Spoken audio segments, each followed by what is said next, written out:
Hello दोस्तों, स्वागत है आपका हमारे यूट्यूब चैनल कॉमिक फैन पर। चलिए दोस्तों, शुरू करते हैं वंडरमैन परमाणु की एक धमाकेदार कॉमिक्स। फिर आया इतिहास। चलिए शुरू करते हैं इस कॉमिक्स का पहला भाग। संजय गुप्ता पेश करते हैं फिर आया इतिहास। काला पानी परमाणु द्वारा गिरफ्तार किए गए खूंखार अपराधियों से भरी वह जेल, जिसका नाम सुनते ही अपराधियों की रूहें फना हो जाती है, जिसकी सोच से ही मुजरिमों के कदमों में थरथरी पैदा हो जाती है। तो फिर काला पानी जेल की तरफ बढ़ने वाले ये कदम किसके हैं, और ये कदम बेखौफ क्यों है? कौन है तू? जवाब हड्डियों को तोड़ देने वाला था। स्क्रैपर, स्क्रैपर, गोलियां चलाओ, ताड़ ताड़ ताड़। उस लोह जिस्म से टकराकर खुद ही घायल हो गई गोलियां, जबकि स्क्रैपर के हाथों से अलग हुए लोहे की स्क्रैप के छोटे छोटे टुकड़े गार्ड्स को धराशायी करते चले गए। जेल के मजबूत दरवाजे को तो कागज की तरह फाड़ दिया उसने। चर्र, इसे रोकना मुश्किल है। लेकिन यह जेल में आया किस लिए है? इस जेल के सबसे खूंखार अपराधी इतिहास को छुड़ाने के लिए। वह देखो, वह इतिहास की सेल की तरफ बढ़ रहा है। सचमुच स्क्रैपर का लक्ष्य जेल की वह स्पेशल सेल थी जिसमें बंद था इतिहास। अरे, ये तुम क्या कर रहे हो? कौन हो तुम? कड़ाक! जवाब एक पल में ही सामने था। ओह, तुमने इस सेल के मजबूत दरवाजे की धज्जियां उड़ा दी। तुम मुझे क्यों आजाद करा रहे हो, यह बाद में सोचूंगा। पहले जेल से बाहर निकलूं। धाड़! यहां से बाहर निकलने की मत सोच इतिहास, क्योंकि जेल की यह कोठरी सदा के लिए तेरी किस्मत में लिखी हुई है। परमाणु, तू यहाँ कैसे आ गया? इस जेल में पत्ता भी खड़कता है तो मुझे उसकी खबर हो जाती है, और मैं यहाँ अपने आप खिंचा चलाता हूँ। आज तू यहाँ अपने आप नहीं आया परमाणु, तुझे तेरी मौत खींच कर लाई है, और तेरी मौत स्क्रैपर के हाथों लिखी है। उफ, इसे छुड़ाने आया। यह स्क्रैपर क्या मुसीबत है ये तो पता नहीं, लेकिन यह इसे यहाँ से लेकर नहीं जा पाएगा। उससे पहले मैं इसे कबाड़ घर में पहुंचा दूंगा। इतिहास को रोकना है तो उसके हमले को रोकना होगा, और इसके लिए करना होगा इस पर अपना तेज वार। इस तरह इस पर वार करने का मतलब खुद को घायल करना है। धाड़! परमाणु छल्ले छोड़ता हूं। हो नहीं, परमाणु छल्लों ने भी उसका कुछ नहीं बिगाड़ा। उफ उफ हो, हा हा हा। स्क्रैपर तेरे लिए यमदूत और मेरे लिए आजादी का फरिश्ता है परमाणु। इस फरिश्ते की वजह से तुझे आजादी नसीब नहीं होने वाली। इतिहास! स्क्रैपर भी परमाणु तक तुरंत ही पहुंचा। धाड़! वार शक्तिशाली और दिमाग को कुछ पलों के लिए घुमा देने वाला था, और उन्हीं कुछ पलों में स्क्रैपर ने वह कमाल कर दिया। शाबाश स्क्रैपर, इसके गले को भी अपने काबू में ले, ताकि ये बोलकर तुझसे ना छूट सके। अब तू यहाँ इसकी जान निकाल, मैं जेल से निकलता हूँ। उफ, मेरी बेल्ट सहित सारे शरीर पर मोटी और मजबूत तारे, और मेरी गर्दन पर स्टील का मजबूत स्ट्रैप फंस गए हैं। अब मैं ना तो अपनी बेल्ट का प्रयोग कर सकता हूँ और ना बोलकर ट्रांसमिट हो सकता हूँ, यानी मेरे पास बचाव का कोई उपाय नहीं है। और अगर ऐसा है तो फिर मेरी जिंदगी बचने का भी कोई उपाय नहीं है, क्योंकि लोहे के टुकड़ों से बने इस शैतान का एक एक टुकड़ा मेरे शरीर में पेवस्त होने को बेताब है। एक मिनट, ये लोहे का शैतान बना कैसे? लोहे के इन टुकड़ों में अपने आप जान तो पड़ नहीं सकती, इसे जरूर किसी शैतान शक्ति ने जिंदा किया है। और हो ना हो वह शैतानी शक्ति यह मुखौटा है जिसमें से हल्का सा प्रकाश फूट रहा है। जरूर यही बात है। मुझे इस मुखौटे को स्क्रैपर के शरीर से अलग करना होगा, और ऐसा करने में मुझे ज़्यादा मुश्किल नहीं उठानी होगी, क्योंकि मेरा हाथ आसानी से इस मुखौटे तक पहुंच सकता है। मुखौटे को छूते ही परमाणु को पता चल गया कि काम इतना आसान नहीं था जितना वह समझ रहा था। लेकिन इसके साथ परमाणु को यह भी पता था कि बचाव का वही एक रास्ता था, जबकि इधर अपने हाथों को आजाद कर चुके इतिहास के सामने बचने के कई रास्ते थे। हा हा हा, अब इतिहास को कोई नहीं रोक सकता। बस उस दरवाजे के पार ही है मेरी आज़ादी की दुनिया। आह, तेरी दुनिया जेल की चार दीवारी ही है इतिहास। यह बात मैंने थोड़ी देर पहले समझाई थी, अब फिर समझा रहा हूं। परमाणु, तू स्क्रैपर से बच आया। हाँ, और यह थोड़ा मुश्किल जरूर था, लेकिन लेकिन उसके चेहरे से उसका मुखौटा हटा देने के बाद उसे लोहे के टुकड़ों में बिखराकर मैं तुझे रोकने यहां आ ही गया। लेकिन यहां पहुंचने में तूने थोड़ी देर कर दी परमाणु, क्योंकि अब मेरे वे हाथ आजाद हो चुके हैं जो किसी भी इतिहास को हाथ लगाते ही उसे जिंदा कर देते हैं। जैसे जेल का यह टूटा मगर ऐतिहासिक दरवाजा जिंदा हो रहा है। उफ, तुझे रोकने के लिए बड़ा उफ, यह आग उसे भस्म करेगी। फायर गनों से इसे राख कर डालो, मैं इतिहास को देखता हूँ। इतिहास अब परमाणु को कहाँ मिलना था? ओह, एकाएक कहाँ निकल गया इतिहास? कहीं दिखाई नहीं दे रहा। कमाल है, मैं परमाणु की आंखों के सामने ही भाग रहा हूँ, लेकिन परमाणु को मैं दिखाई नहीं दे रहा।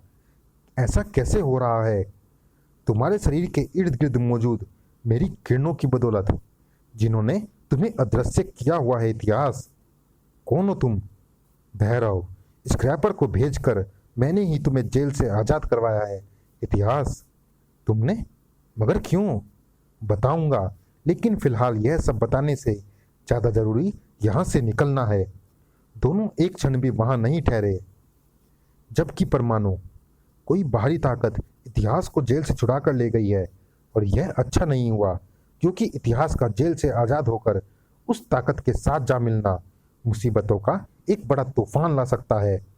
उफ उफ, स्क्रैपर ने मेरे जिस्म को घावों का गोदाम बना दिया है, इसलिए फिलहाल तो मुझे सबसे पहले अस्पताल पहुंचना होगा, ताकि मैं एक बड़े तूफान को रोकने के लिए खुद को तैयार कर सकूं। तूफान नहीं, जल जला लाने की तैयारी चल रही थी यहाँ। मुझे जेल से निकालकर और यहाँ लाकर तुमने दिखा दिया है भैरव कि तुम खुद बेहद शक्तिशाली हो।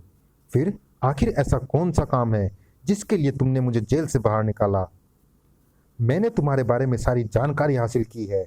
जिस काम के लिए मैंने तुम्हें बाहर निकाला है, इतिहास उसे सिर्फ और सिर्फ तुम ही कर सकते हो।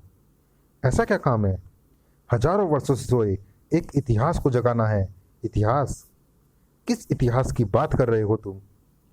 इस भोजपत्रों के ग्रंथों पर लिखे उस इतिहास की जो ब्रह्मांड की हर शक्ति पर अंकुश लगा सकती है, और उस इतिहास का नाम है अंकुशा। अंकुशा एक ऐसी महाशक्ति है जो अमर है। कोई भी शक्ति, कोई भी अस्त्र शस्त्र उसका कुछ नहीं बिगाड़ सकते। हर वस्तु पर अंकुश लगा देने वाली अंकुशा शक्ति खुद उसके अंकुश में रहेगी, जो उसे जीवित करेगा। अंकुशा का जीवित होने का अर्थ है संसार की हर ताकत को अपने कदमों में झुका लेना, बेताज बादशाह बनकर सारी दुनिया पर राज करना। और ये राज हम मिलकर करेंगे इतिहास, और हमारे इस राज में हमारी दासी बनेगी वह शक्ति जिसे मैं अंकुशा की मदद से अपनी भैरवी बनाऊंगा। आने वाले जलजले ने दुनिया के साथ साथ उस शक्ति के जीवन में भी उथल पुथल मचानी थी, जो इस समय चंदा के रूप में समाज के प्रति अपने दायित्व को निभाने में व्यस्त थी। चलो चलो, जल्दी चलो बच्चों, चिड़ियाघर के जानवर तुम्हारा इंतजार कर रहे हैं। इन मनोरोगी बच्चों को घुमाना फिराना इनका इलाज करने का एक ढंग है। इस तरह इनके मस्तिष्क से तनाव काफी कम होने की आशा है। खौं खौं। ये आज चिड़ियाघर के पशु पक्षियों को क्या हुआ? जिसे भी देखो वह आज बेचैन सा नजर आ रहा है। ची ची। क्या बात है, चिड़ियाघर में कहीं कोई गड़बड़ तो नहीं है? गड़बड़ चिड़ियाघर में नहीं, कुछ ही कदम दूर पुराने किले में थी। इस भोजपत्रों के ग्रंथ में लिखे इतिहास के अनुसार कई हजार वर्ष पूर्व अंकुशा को कीलित करके इसी स्थान पर दफन कर दिया गया था। यहीं से अंकुशा बाहर निकलेगी। लेकिन क्या तुम्हारे द्वारा जिंदा किया गया ऐतिहासिक खनिक अंकुशा को बाहर निकाल भी लेगा? उस पर शक मत करो भैरव। इतिहास की किताबों में उसके बारे में दर्ज है कि वह बड़े बड़े पहाड़ों के सीने को भी चीर डालने की ताकत रखता है। एक कौन हो तुम? क्या कर रहे हो यहाँ पर? खनिक, जवाब दो इसे। इसके शरीर को चीरकर आ आ खूंखार खनिक के हाथों में थमी कुदाल उठी और चीर डाला सीना, लेकिन गार्ड का नहीं, धरती का। गार्ड को तो वह आंधी अपने साथ उड़ा कर ले गई थी। यह अभी तूफान सा कैसा गुजर गया? यह तूफान गुजरा नहीं है, बल्कि आया है, और मैं इसको अच्छी तरह से जानता हूं। इस तूफान का नाम है शक्ति। ई आ अच्छा हुआ तू मुझे इतने दिनों बाद भी नहीं भूला। चिड़ियाघर के जानवरों की बेचैनी को अगर मैंने गंभीरता से नहीं लिया होता तो इस जगह पर होने वाली गड़बड़ को जानने यहाँ कभी ना पहुंच पाती। और भैरव का यहाँ होना बताता है कि यह गड़बड़ कोई साधारण नहीं है। धड़ाक! लेकिन इसके साथ ही आदमी कौन है? और ये दोनों यहाँ क्या कर रहे हैं? तुम भैरव को तो जानती हो सकती, लेकिन अपना परिचय मैं तुम्हें दे देता हूँ। इतिहास नाम है मेरा, और जो इतिहास के रास्ते में आता है वह खुद एक इतिहास बन जाता है। अद्भुत! इतिहास ने अपने हाथों में थमी थैली में से जो छोटा सा खिलौना जमीन पर गिराया था वह आश्चर्यजनक रूप से बड़ा हो गया है और साथ ही जीवित भी हो गया है। उफ! पड़ाक! देखा बलिष्ठा ने कैसे तिनके की तरह उड़ा डाला शक्ति नामक उस तूफान को। देखा, लेकिन मुझे नहीं लगता कि बलिष्ठा शक्ति को ज्यादा समय तक रोक पाएगा। इसलिए अच्छा यही है कि तुम अपने खनिक से बोलो कि वह जल्दी जल्दी खुदाई करके अंकुशा तक पहुंचे। गुजरे हुए इतिहास के सबसे जबरदस्त योद्धा बलिष्ठा से पार पाना इतना आसान नहीं। इसने वरदान में कई सौ हाथियों का बल पाया हुआ है। फिर भी मैं खनिक को जल्दी जल्दी खुदाई करने का हुक्म देता हूँ ताकि जमीन में दफन अंकुशा शक्ति जल्दी से जल्दी बाहर आ जाए। जल्दी शक्ति को भी थी। ये दोनों शैतान उस खुदाई के बल पर किसी बहुत बड़ी उपलब्धि को पाने की फिराक में है। मुझे इन्हें रोकना है, लेकिन पहले इसे ठिकाने लगाना है। ओह! बलिष्ठा ने जो भारी चट्टान बचाव के लिए उठाई थी वह पलक झपकते ही हथियार के रूप में उसके हाथ में थी, और हाथ में थमे हथियार का सही उपयोग करना बलिष्ठा खूब जानता था। चट्टानी गदा के साथ तो यह बहुत खतरनाक बन गया है। पानी की तरह बहाकर गदा को उसके हाथों से अलग करना होगा। अब इसकी बारी है। हो! मेरी उस्मा के वार से वह मदमस्त हाथी की तरह झूमा और फिर संभल गया। उफ! 100 हाथियों की शक्ति भरी है इसके शरीर में, और इसी शक्ति के कारण इसे काबू में कर पाना बहुत मुश्किल है। उफ! मुझे इस मुश्किल काम को आसान बनाना होगा, लेकिन कैसे? हाँ, एक तरीका है।